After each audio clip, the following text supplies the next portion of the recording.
하나님의 말씀 봉독합니다. 사도행전 11장 20절에서 21절까지의 말씀입니다. 사도행전 11장 20절로부터 21절까지의 말씀입니다. 그 중에 구브로와 구레네 몇 사람이 안디옥에 이르러 헬라인에게도 말하여 주 예수를 전파하니 주의 손이 그들과 함께 하심에 수다 한 사람이 믿고 주께 돌아오더라. 아멘. 사도행전 11장은 선교사적인 측면에서 볼 때 굉장히 의의가 깊은 장입니다. 10장에서 해외 이방인 선교를 위한 베드로의 초석이 이제 놓여졌다면은 그 베드로의 초석을 바탕으로 안디옥 교회라는 교회가 하나 서게 됩니다. 놀라운 일이지요.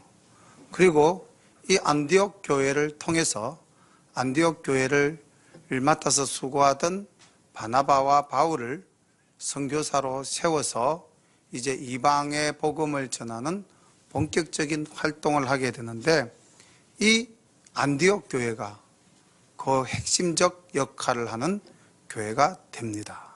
그러니까 만약에 기독교사에서 안디옥 교회가 없었다면 오늘날의 기독교가 없었다라고 해도 될 만큼 이 안디옥 교회의 비중은 굉장히 큽니다. 이제 그 교회가 오늘 우리 말씀 속에서 소개되어지고 있습니다.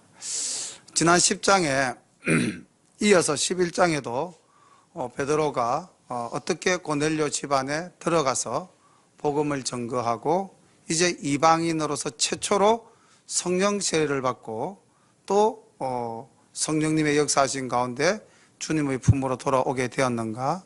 다시 한 번 더 베드로가 예루살렘 교회로 돌아와서 보고하는 장면이 나오는데, 오늘 이 조금 전에 말씀드렸던 이 안디옥 교회와 예루살렘 교회의 모습을 좀 잘 비교해 보면은 오늘날 현대 교회가 어떠한 모습으로 비춰지고 있는지에 대해서도 한번 생각해 볼 수 있는 그런 자료가 될 것 같기도 합니다.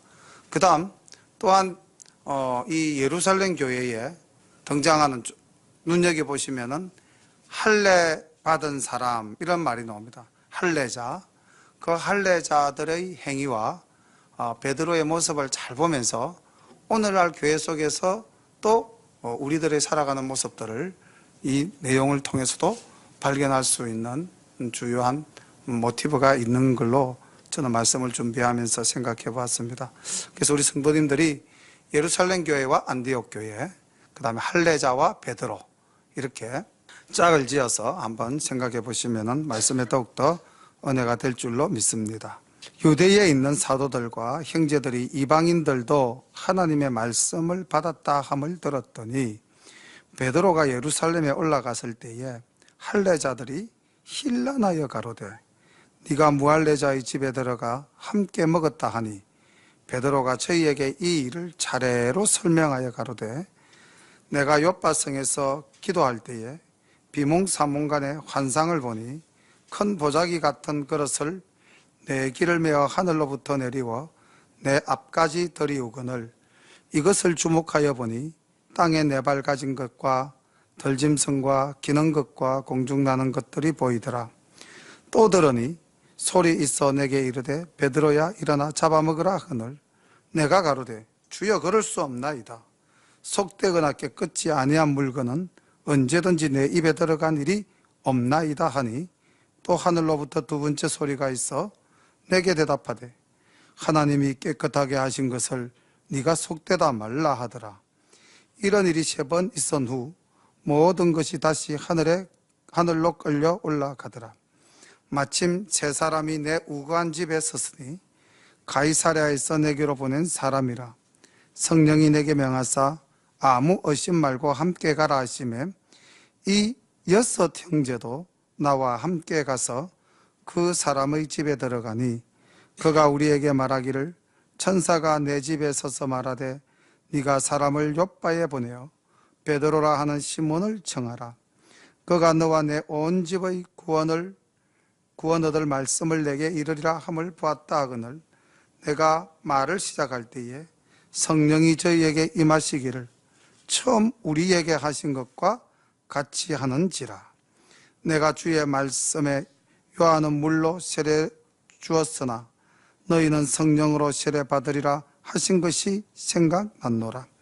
그런즉 하나님이 우리가 주 예수 그리스도를 믿을 때에 주신 것과 같은 선물을 저희에게도 주셨으니 내가 누구간데 하나님을 능히 맡겠느냐 하더라. 저희가 이 말을 듣고 잠잠하여 하나님께 영광을 돌려 가로되 그러면 하나님께서 이방인에게도 생명 얻는 회개를 주셨다 하리라. 아멘.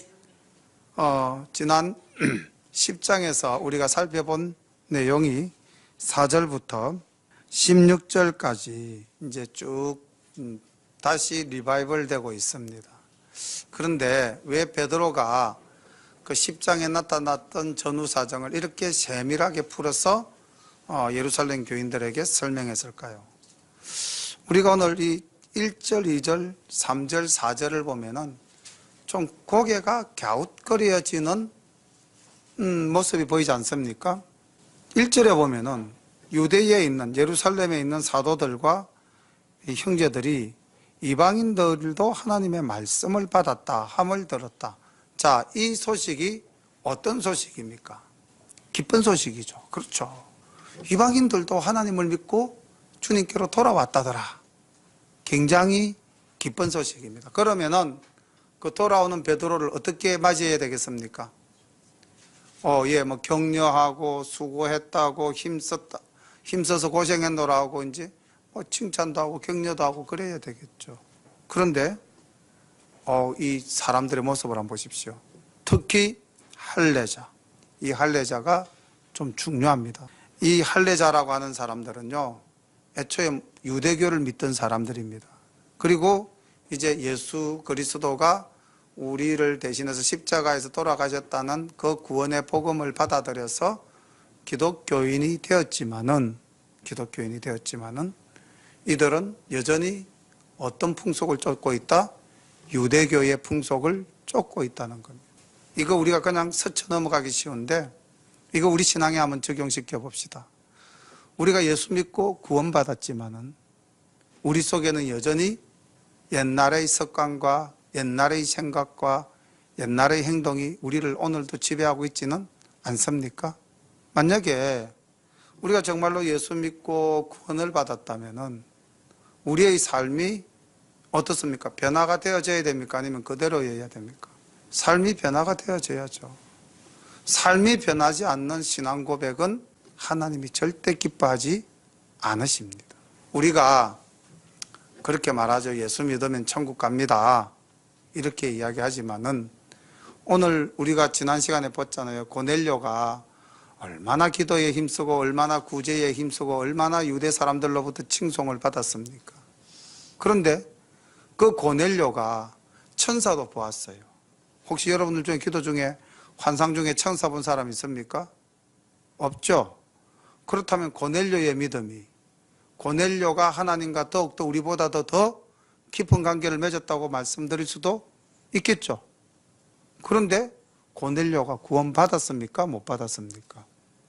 구원 못 받았다고 되어 있습니다. 너를 구원할 베드로를 청해서 그 말씀을 들으라 이렇게 이야기했어요. 다시 말하면 구세주의 복음을 들으라. 그리고 성령 세례를 받아야만이 구원을 이제 얻게 된다는 과정으로 지금 이 사도행전 말씀은 묘사하고 있습니다. 그렇다면은 오늘날 우리가 예수 믿는 우리가 예수님을 믿는다고 고백만 한다면은 모든 것은 다 형통하게 이루어질 것인가? 이 부분에 대해서 깊이 생각해 봐야 되지 않겠습니까? 할례당도 예수 믿는다고 지금 고백하고 예루살렘 교회에 들어와 있지 않습니까? 그런데 이 할례자들이 베드로를 대하는 태도를 보면은 이 사람들이 온전한 믿음을 가진 사람들이라고 볼 수 있겠습니까? 아니면은 자기 생각대로 이야기하는 사람들입니까? 자기 주관과 자기 생각을 가지고 이야기하고 있죠. 이 사람이 베드로를 비난했는데 그 비난의 근거가 뭡니까? 무엇을 근거로 베드로를 비난하고 있습니까? 네가 이방인과 함께 먹었다 이겁니다. 네가 이방인에게 복음을 전했다도 아니고 네가 이방인과 함께 음식을 먹었다는 거죠. 다시 말하면은 유대인들은 이방인을 지옥의 불쏘시개로 생각했다고 하지 않습니까? 이방인과 접촉하는 것 자체를 가로막고 있었어요. 자, 그렇다면은 이방인과 접촉을 가로막고 있었다면 주님의 명령이 이 땅에서 이루어집니까? 이루어지지 않습니까? 이루어지지 않잖아요. 땅끝까지 이르러 복음을 전파하라 했었는데, 그럼 땅끝까지 가면 누구를 만납니까? 이방인 만날 수밖에 없잖아요. 그러니까 이들의 믿음이 온전한 믿음이 아니라는 겁니다. 자기 행위에 젖어 있는 신앙이라는 것이죠. 그러니까 이들이 하나님께 영광을 돌리고 하나님께 찬양을 드리기보다는 내 생각대로 돼야 된다는 사고가 강한 사람들이라는 겁니다. 오늘날도 만약에 우리가 신앙생활 하면서 가정에서 내 생각대로 돼야 된다, 직장에서 내 생각대로 돼야 된다, 모든 사람들과의 만남 속에서 내 생각대로 되어야 된다? 근데 다행히 그 내 생각대로가 주님의 말씀에 복종되어진 생각이라면 문제가 안 되겠죠. 그런데 나의 과거적 행위의 습속에 젖은 거라면은 이거는 심각한 문제가 있겠죠. 여기 지금 할례자가 그런 사람들이라는 겁니다. 할례자가 자기의 과거의 습속에 그대로 젖어 있는 겁니다. 젖어 있고 예수를 믿는다는 것 또한 하나의 장식품처럼 달고 가는 거죠. 저는 조금 준비하지 않은 말씀인데, 그 TV 드라마나 이렇게 뭐 연예인들 나오거나 또 뭐 할 때 십자가 목걸이 달고 나오는 사람들 있죠. 그 뭐 기독교인이라서 목걸이를 달 수도 있겠고, 아니면 그냥 뭐 또 자기가 장식으로 달고 있을 수도 있는데, 그 십자가 목걸이 달고 나와가지고 하는 행동이 엉망이라면 그거 도대체 우리가 어떻게 받아들여야 될까요? 다시 말하면요, 우리가 예수 믿는다고 하면서도 내 삶이 세상에 나가서 세상 사람과 전혀 다를 바가 없다면은 십자가 목걸이 달고 나온 연예인이 자기 마음대로 행동할 때 우리의 눈살이 찌푸러지는 것과 똑같은 것 아니겠습니까? 오늘 이 할례자들의 삶이 그랬다는 겁니다. 어떻게 베드로를 비난할 수가 있습니까? 이방인 구원 사역을 하고 돌아오는 자인데 그 빌미도 얼마나 말도 안 되는 겁니까? 너가 이방인과 함께 먹었다. 그런데 여기 이제 베드로를 한번 보십시오. 참 놀랍지 않습니까? 이 베드로의 모습이. 만약에 여러분이 베드로라면 어떻게 반응을 했을까요? 예수님의 수제자입니다. 하루에 설교에서 5천 명을 돌이킨 사람입니다. 예루살렘 교회를 일으킨 사람입니다. 그 당시 사도들의 수장이었습니다. 그렇지 않습니까? 그리고 그가 이방인과 만나서 이방인 선교를 한 것은 하나님의 명령에 의한 것이었습니다. 자, 그렇다면 베드로 모든 부분에 있어서 정당하죠. 그리고 또 당당합니다. 그렇다면 뭐라고 어떻게 반응을 했겠습니까? 아니 이것들이 정신이 있나 지금 누구 앞에서. 얼마든지 자기의 권위를 가지고 이야기할 수도 있지 않겠습니까? 그런데 베드로의 옛날 성정을 살펴보면 뭐 예수님이 오니까 뭐 배 위에서 나로 무리로 걷게 하소서 하고 뛰어가던 베드로의 모습, 그러다가 빠지던 모습, 3번 부인하고 3번 회개하는 모습, 뭐 베드로의 그 수많은 성경 속에서의 모습을 본다면은 지금 이 장면이 옛날 베드로의 성정이고 성품이라면은 어떻게 했겠습니까? 뭐 하나 집어 던졌겠죠. 그렇지 않겠습니까?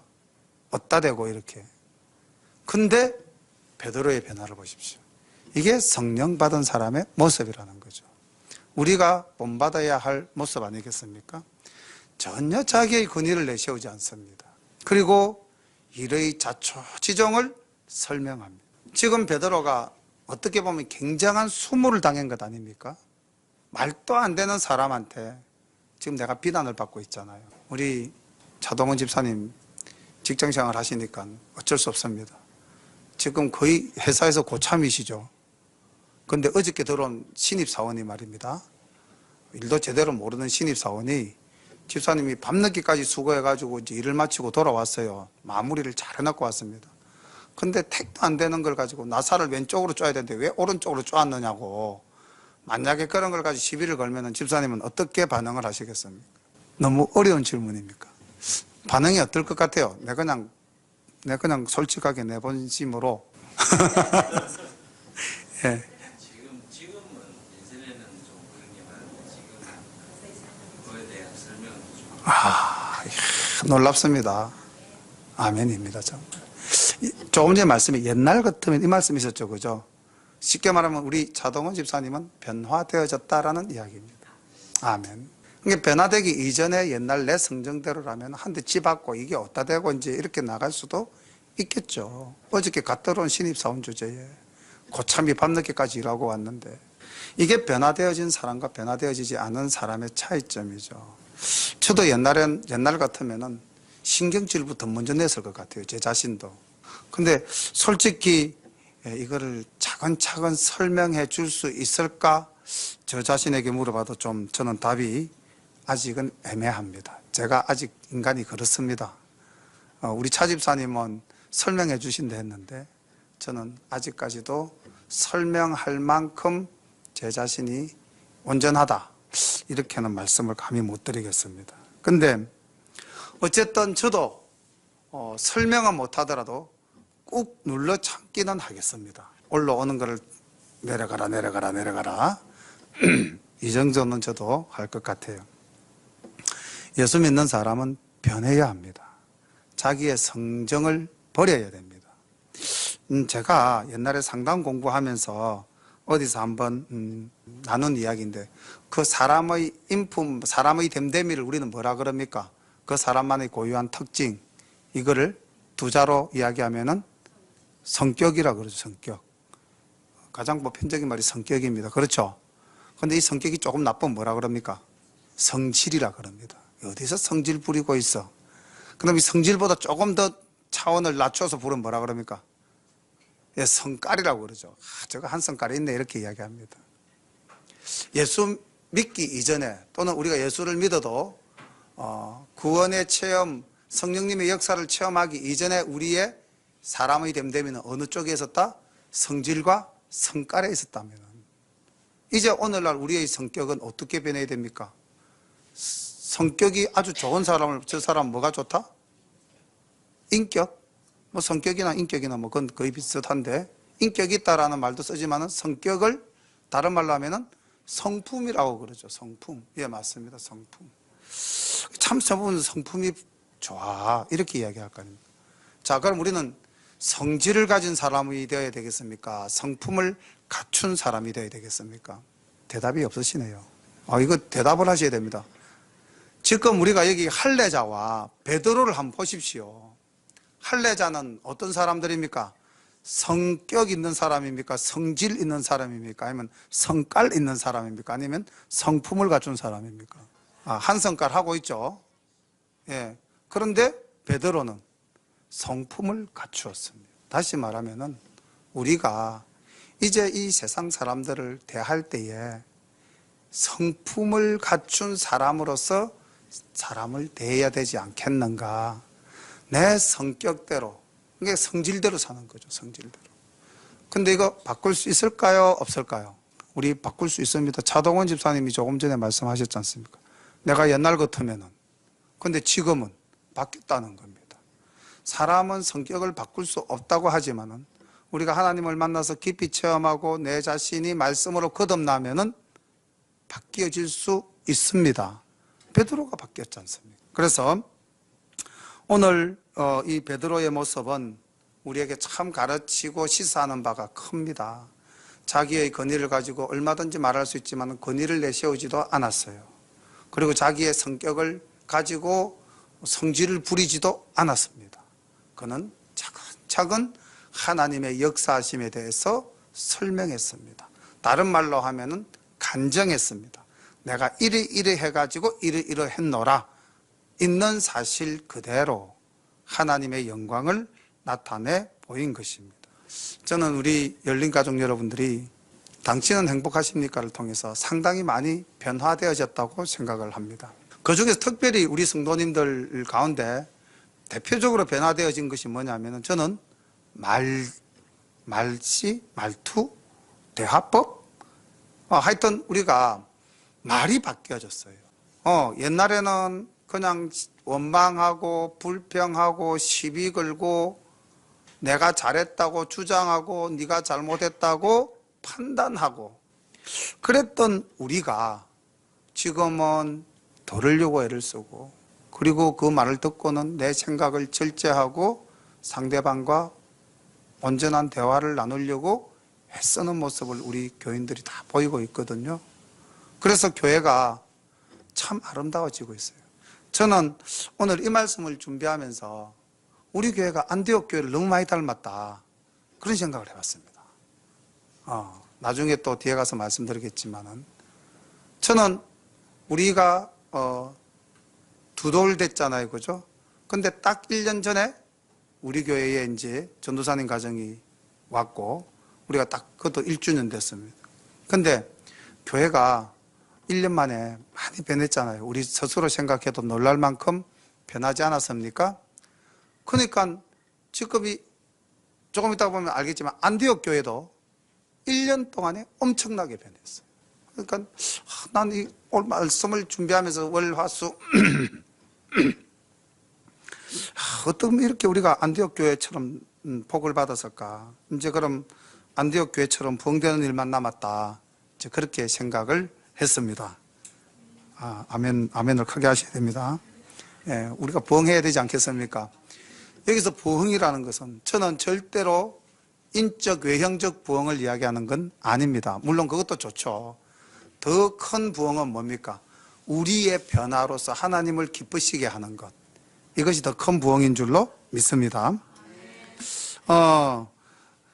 지금 이제 설명되어진 부분은, 말씀드려진 부분은 베드로와 할례자, 이 두 사람을 잘 비교해서 살펴보자라고 드렸던 말씀을 정리했고요. 그 다음에 이제 안디옥 교회와 예루살렘 교회를 한번 비교해 보겠습니다. 19절부터 이제 안디옥 교회 이야기가 나옵니다. 그런데 조금 전까지 살펴본 교회는 어느 교회입니까? 예루살렘 교회의 모습이죠. 막 성깔 부리고, 그러다가 이제 맨 마지막에 가서 어쩔 수 없어서 뭐라고 그럽니까? 하나님께 영광을 돌렸더라, 이렇게 되어 있습니다. 그런데 말입니다, 사도행전 15장을 보면은 사도 바울이 1차 그 선교 사역을 끝내고 다시 예루살렘 교회로 올라가지 않습니까? 그래서 예루살렘 교회에서 이제 종교 회의가 열립니다. 종교 회의가 열렸을 때 그때 문제도 뭐냐? 여전히 이 할례 문제였어요. 바울, 네가 이방인에게 가서 전도했다, 좋다. 그건 우리가 지난번에 인정했으니까. 그럼 그 전도한 이방인들에게 네가 할례를 하라고 했냐 안 했냐, 이 가지고 이제 시비 겁니다. 그리고 그 외에 또 수많은 문제들을 가지고 또 시비를 걸죠. 이 할례자들은 계속해서 교회 안에서 자기가 옳다고 생각하는 걸 가지고 끝까지 주장하는 사람들이에요. 교회 안에 이런 믿음을 가지고 주장하는 사람이 있다면은 그 교회가 성장하는 교회일까요? 퇴보하는 교회일까요? 퇴보할 수밖에 없는 겁니다. 자, 이제 반면에 안디옥 교회를 소개합니다. 보겠습니다. 최초의 이방교회인 안디옥 교회. 자, 때에 서대반의 일로 일어난 환란을 인하여 흩어진 자들이 베니게와 구브로와 안디옥까지 이르러 도를 유대인에게만 전하는데, 그 중에 구브로와 구레네 몇 사람이 안디옥에 이르러 헬라인에게도 말하여 주 예수를 전파하니 주의 손이 그들과 함께 하심에 수다한 사람이 믿고 죽게 돌아오더라. 아멘. 이거 아멘이죠. 자, 그리고 예루살렘 교회가 이 사람들의 소문을 듣고 바나바를 안디옥까지 보내니 저가 이르러 하나님의 은혜를 보고 기뻐하여 모든 사람에게 굳은 마음으로 주께 붙어 있으라 권하니, 바나바는 착한 사람이요 성령과 믿음이 충만한 자라. 이에 큰 무리가 죽게 더하더라. 이제 예루살렘 교회에서 바나바라는 목회자까지 파송을 했습니다. 이 교회가 이제 얼마나 커졌던지. 그리고 바나바가 와서 보니까 정말로 놀랍도록 하나님의 말씀에 의해서 이 안디옥 교회가 부흥되고 있거든요. 그 다음 장면을 보십시오. 이게 이제 제가 볼 때 우리 교회와 이 안디옥 교회가 닮았다는 점입니다. 25절. 바나바가 사울을 찾으러 다소에 가서 만남에 안디옥에 데리고 와서 둘이 교회에 1년간 모여 있어 큰 무리를 가르쳤고, 제자들이 안디옥에서 비로소 그리스도인이라 일컬음을 받게 되었더라. 아멘. 이제 이게 좀 놀라운 모습입니다. 바나바. 바나바가 언제 등장했냐면요. 사울이 다메섹으로 가다가 주님을 만나 뵙고 난 다음 눈이 멀었을 때, 그때 이 사울을 이끌고 간 사람이 누구였습니까? 바나바였습니다. 물론 아나니아가 눈을 뜨게 해줬죠.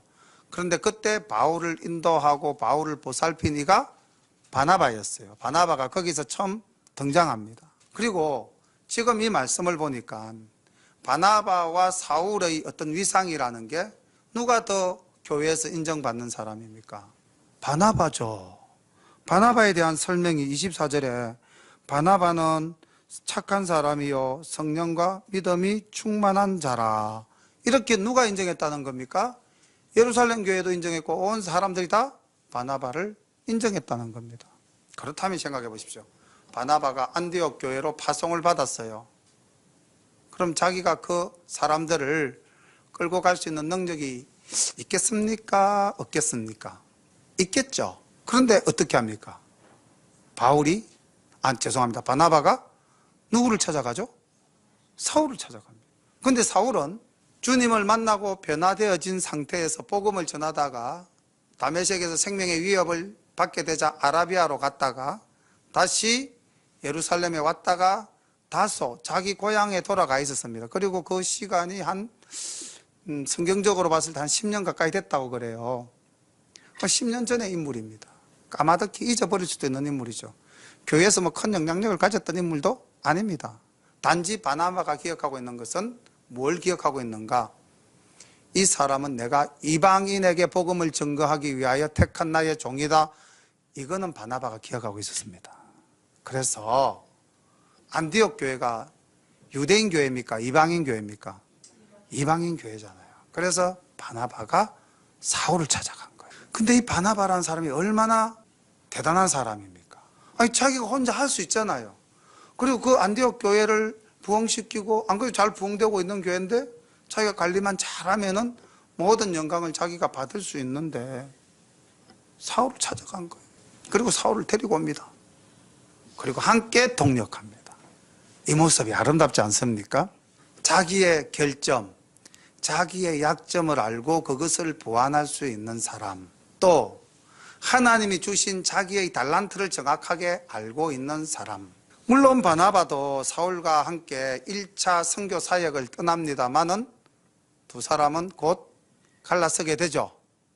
다시 말하면은 바나바는 이방 사역에 있어서 그렇게 크게 활약하지는 않습니다. 성경에서 보면은.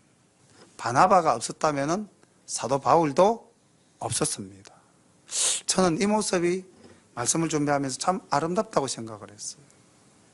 요즘 모든 사람이 자기가 다 할 것처럼 내가 왕이야. 나한테 대들지 마. 이렇게 대형 교회를 이끌어 가시는 분들이 자기 중심적으로 교회를 담임하는 경우도 많지 않습니까? 그런데 바나바는 그게 아니었다는 겁니다. 이런 측면에서 이 바나바의 모습과 그 바나바와 사울의 동력을 통한 이 안디옥 교회의 모습은 이 땅에서 세워져 가야 될 교회의 가장 전형적이고 모범적인 모습이 아닌가, 저는 그렇게 생각을 해보았습니다. 반대로 예루살렘 교회 한번 보십시오. 베드로가 설교하면 딱 하니까 5천 명이 회심하죠. 설교하면 딱 하니까 3천 명이 회심했죠. 수많은 사람들이 모여들어서 날로 증가했더라. 그런데 그 교회 안은 어떻습니까? 찢고 뽑고 이 사람 저 사람 각각 모여서 자기 주장대로 살아가는 모습이 얼핏 비춰지지 않았습니까? 또 하나의 모습이 보입니다. 물론 이거는 또 다른 경우라고도 볼 수가 있겠지만 보십시오. 27절부터 보십시다. 그때의 선지자들이 예루살렘에서 안디옥에 이르니 그 중에 아가보라 하는 한 사람이 일어나 성령으로 말하되 천하가 크게 흉년이 들리라 하더니 글라우디오 때에 그렇게 되니라. 제자들이 각각 그 힘대로 유대에 사는 형제들에게 부조를 보내기로 작정하고 이를 실행하여 바나바와 사울의 손으로 장로들에게 보내니라. 자, 여기 이 내용을 보면 지금 어떻게 된 거예요? 안디옥 교회가 예루살렘 교회를 부조한다, 구제한다 이렇게 되어 있는 겁니다. 내용상으로 봤을 때. 우리가 일반적으로 생각했을 때 모교회에서 지교회로 구제하는 게 맞죠. 근데 여기 보니까 지교회가, 개척되어진 교회가 개척한 교회, 본교회를 돕는 모습을 보이고 있다는 겁니다. 이 또한 얼마나 아름다운 모습입니까? 물론 그 당시에 이게 역사적으로 실제로 있었다고 그럽니다. 로마 황제 클라우디우스 때 유태 팔레스타인 지역에 약 4년간 그 심한 가뭄이 들어서 그 팔레스타인 지역이 굉장히 힘들게 지낼 수밖에 없었던 그런 역사적 배경도 있긴 있다고 합니다만은 안디옥 교회에서 헌금을 모아서 예루살렘 교회를 도왔다. 이게 놀라운 하나님의 섭리 아닙니까?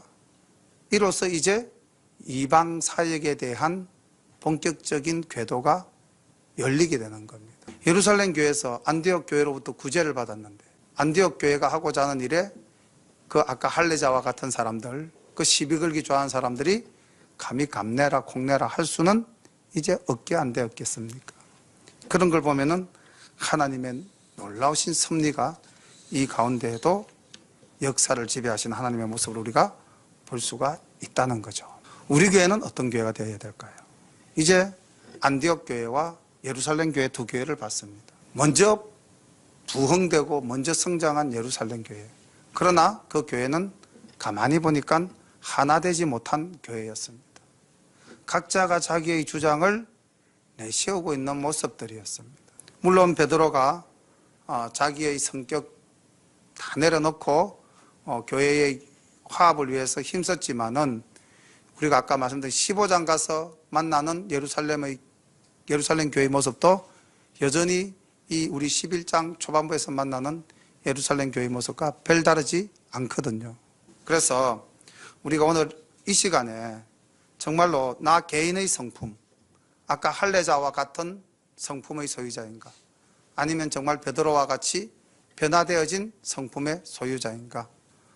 이거 우리 한번 깊이 돌아보는 시간이 되었으면 좋겠고요. 또 나아가서 우리 교회가 어떤 교회가 되어야 될 것인가?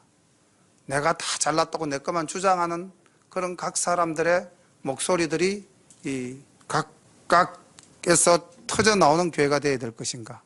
아니면은 정말 서로 내 약점을 상대가 보완해주는 그런 서로 돕는 아름다운 교회로 세워져 가야 할 것인가? 또 하나 우리가 기억해야 될 것은 29절에 보면은 안디옥 교회의 제자들이 바울과 바나바로부터 교육을 받았던 사람, 제자들이라고 기록되어져 있죠. 제자들이, 죄송합니다. 그 위에 26절부터 먼저 보겠습니다. 제가 26절 이것도 굉장히 중요한 사실인데 우리가 좀 빠뜨리고 넘어갔네요. 뭐 어떤 측면에서 이 26절이 중요합니까? 네, 그리스도인이라는 호칭을 처음으로 듣게 된 교회가 바로 이 안디옥 교회입니다.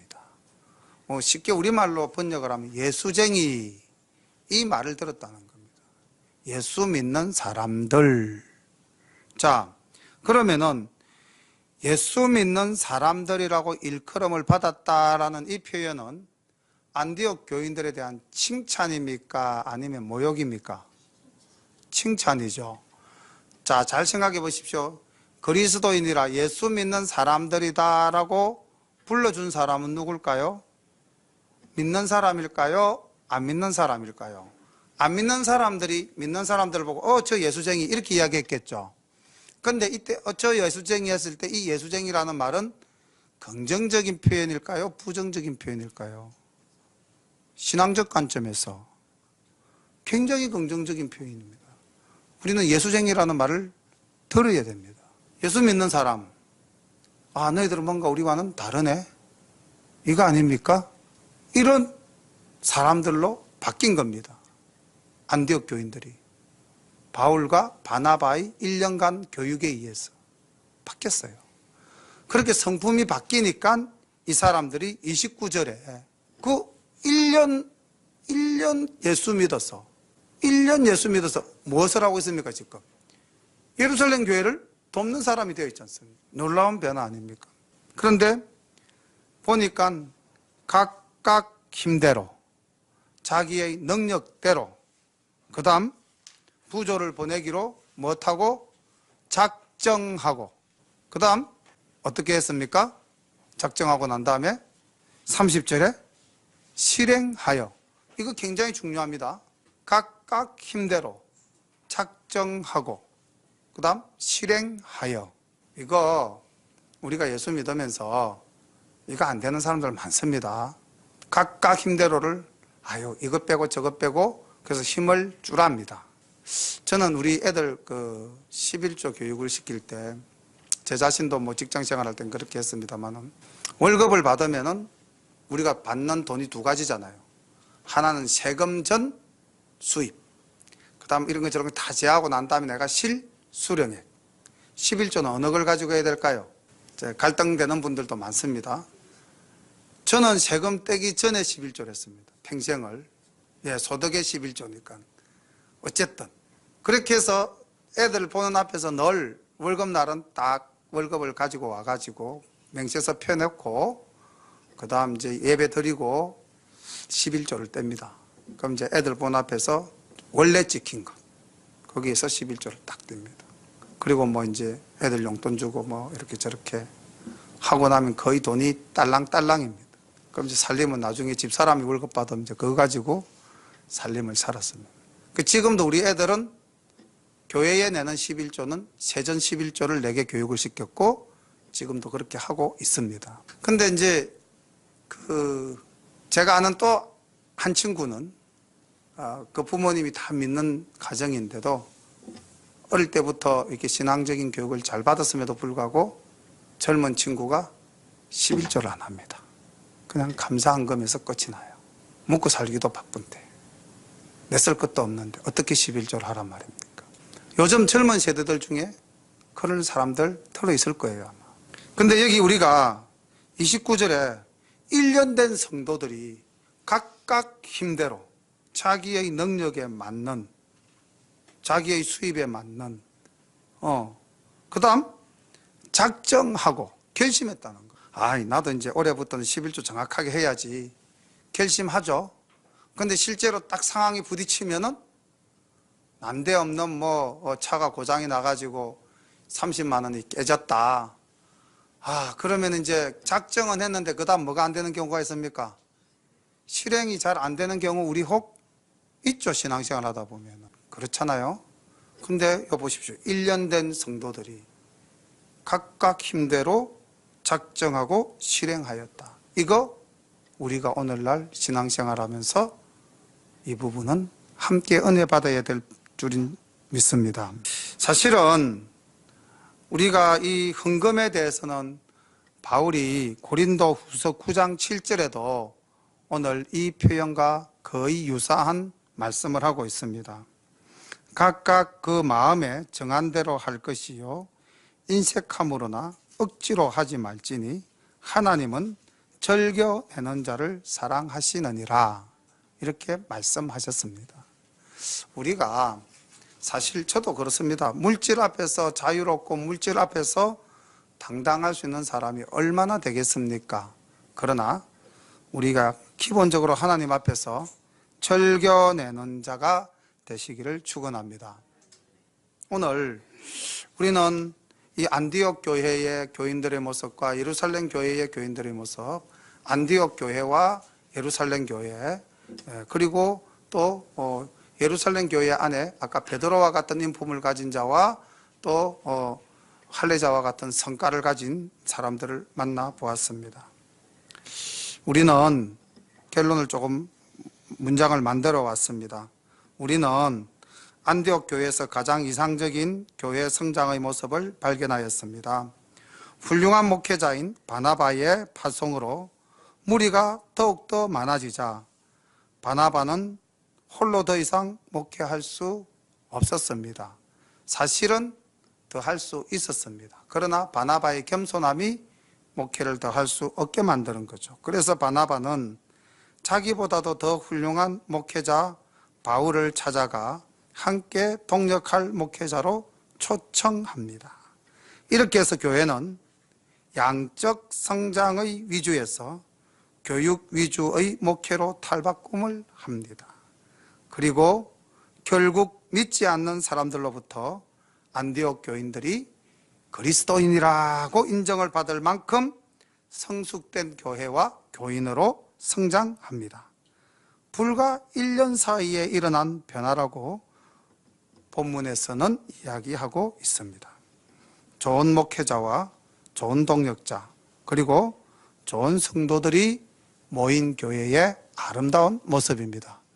우리 열린교회가 이런 교회가 되기를 간절히 소망합니다. 우리 모두가 오늘 좋은 인품을 가진 성도님들이 되시기를 소망합니다. 좋은 소문이 나는 우리 열린교회가 되기를 소망합니다. 그리고 우리가 정말 힘써 우리의 손으로 수고해가지고 수입이 생기면은 그 수입을 어떤 일에 쓰기를 좋아하라? 이웃을 돕고 하나님의 영광을 드러내는 선한 일에 쓰기를 절개하는 우리 모두가 되시기를 간절히 축원드립니다. 기도드리겠습니다. 하나님 우리 아버지, 은혜를 감사합니다.